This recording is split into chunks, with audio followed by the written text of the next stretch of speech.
I've read a ton of books about the music scene in Manchester in the 1980s, including a lot of the biographies and autobiographies of the Smiths. Here's three of my favorite. If you read the back cover copy on Tony Fletcher's A Light That Never Goes Out, it tells you for all the drama of the group's internal politics and the heartbreak of their premature breakup, A Light That Never Goes Out is a celebration. The saga of four working-class kids from a northern English city who come together despite contrasting personalities, find a musical bond, inspire a fanatical following, and leave a lasting legacy on the world of popular music. And that gives you a good sense of the fact that this is a fan's exercise. This is a celebration of the Smiths. It is also probably the best one at giving an idea of like the context, the politics of England, the context of what it was like to be a working class kid, and why those conditions birthed a band as powerful as the Smiths. To give you an idea of the writing style, I'm going to read the iconic scene where Morrissey and Marr meet each other for the very first time. Knowing the importance of first impressions, Marr dressed in his finest to approach Morrissey. Wild One biker boots, vintage Levi's jeans rolled up exactly the right height, a Johnson sleeveless jacket and Johnson shirt, a proper old American men's flying cap, and crucially, a tinted quiff, courtesy of hairdresser friend Andrew Barry. Marr and Pomfret boarded a number 263 bus. It was lunchtime, the sun was out, a rare treat in Manchester. It was May 1982, and when Stephen Morrissey eventually descended the stairs, wearing his regulation cardigan and sporting a retro quiff of his own, he and Marr saw in each other immediately that their dreams just might be about to come true. This book was compulsively readable. I mean, this was actually the third book that I'd read about the Smiths. I expected it to be kind of a drag. I really enjoyed it. It flies along, gives you a great overview of the band.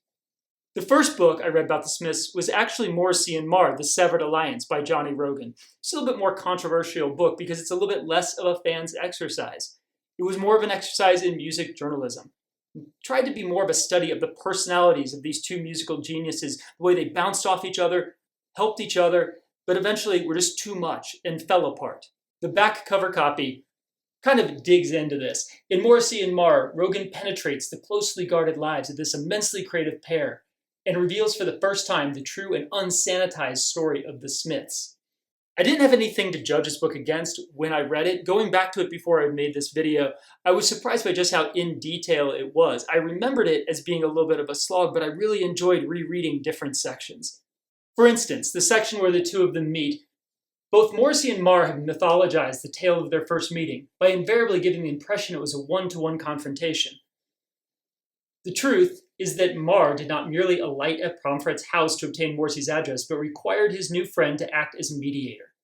By the time the pair arrived at 384 Kings Road, Marr was like an exhilarated, unleashed hound. A modicum of calm was required as they rang the doorbell.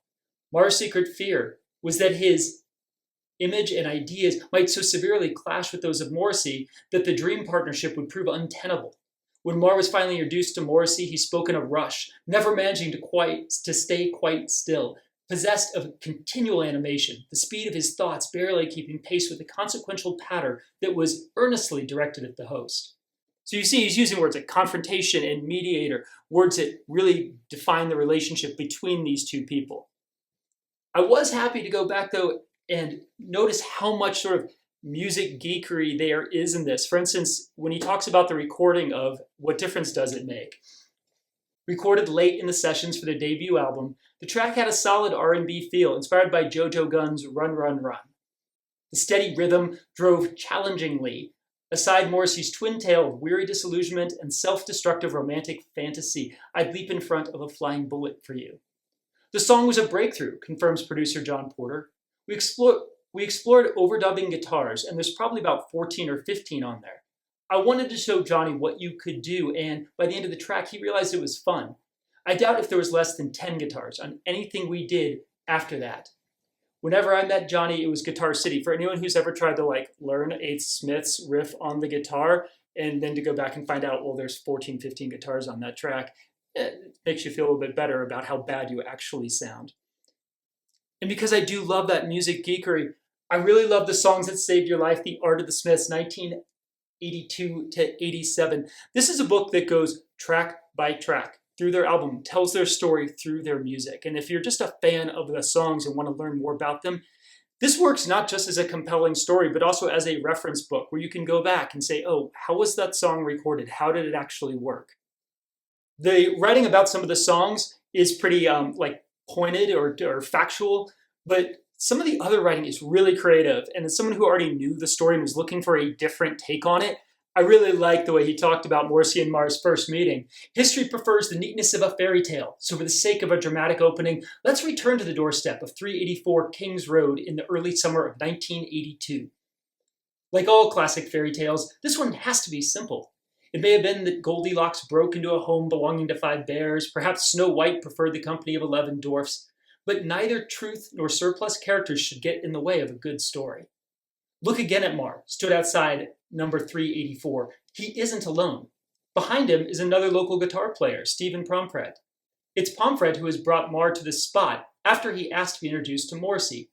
But Pomfret complicates our script, a bothersome rock and roll gooseberry, cluttering the romance of what's to follow, so let's erase him.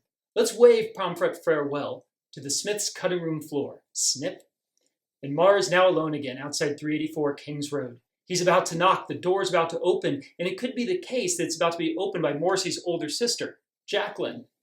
This does our story no favors either. Too many characters, too many voices, so let's erase her as well. Another snip, and we're left with just Johnny Marr, outside and Morrissey inside. All that separates them is a knock on the door. So when Simon Goddard has the chance to have fun with this story, he definitely has fun with it. And I think that these 3 books all make really nice compliments to each other. One, this cultural biography of the era that really loves the Smiths and respects what they did. One, a piece of music journalism that really digs into the tension in the band. And one, the fanboys exercise in going through these songs and remembering why you loved them so much, why they were the songs that saved your life. If you're looking for books on the Smiths while you're prowling around, check out my novel, Merry Monster. Merry Monster actually begins at the famous Sex Pistols show in Manchester, the show that birthed the Smiths and Joy Division and Simply Red and the Happy Mondays and all the other music that followed. Outside that show, a young boy sees a terrible murder take place. Cut forward 40 years, and this boy is a surprisingly, maybe even supernaturally, successful rock critic. And he hears reports of a similar murder, carried out in the same ritualistic fashion. And as he investigates this murder, he will discover an underworld of indie rock guitarists and famous poets, including the novelist Mary Shelley. That sounds fun. It's all the places that you buy books. Check it out. I hope you enjoyed watching.